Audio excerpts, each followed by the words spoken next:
An Elk Grove couple learned that the place that they booked for their wedding can't have their big day. And when they couldn't get their deposit back, it was time to call Kurtis. Well, they say they found out by word of mouth that this venue was shutting down for not having the right permits. Now, even though the contract said their deposit was non-refundable, should they get their money back?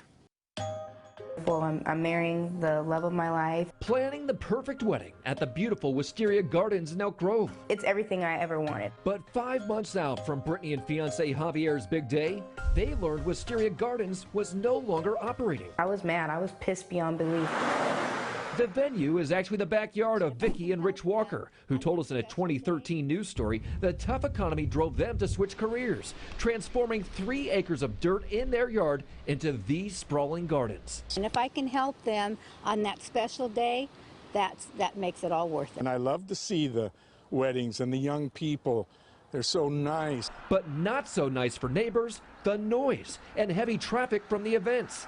After getting complaints, the city of Elk Grove found Wisteria Gardens didn't have the right permits to operate and had building code violations. Hosting weddings itself is not an illegal business. It just requires the proper permits. The city's Darren Wilson says they allowed Wisteria Gardens to continue operating for a couple months last summer to get through 8 planned weddings. We didn't want to shut the place down, so we offered what's called a temporary use permit. But now Wisteria Gardens will have to fix the problems to reopen.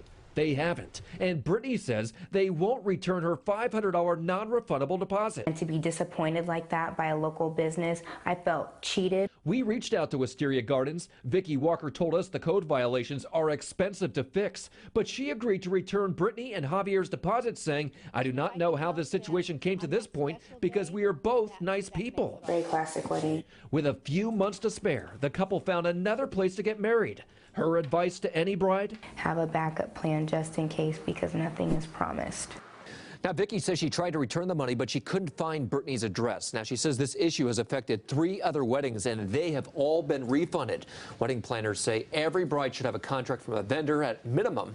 It should have a list of services, what you're paying for, and a cancellation policy. And if the venue doesn't have a contract, you should ask to spell out all those details in an email. So are they going to reopen anytime soon? You know, it is a beautiful venue, and so they have hired some contractors. They still have to bring it up to code. They hope to have that done by September so they could start having weddings there again. Sounds like a lot of work, though, Yep. doesn't it? Okay.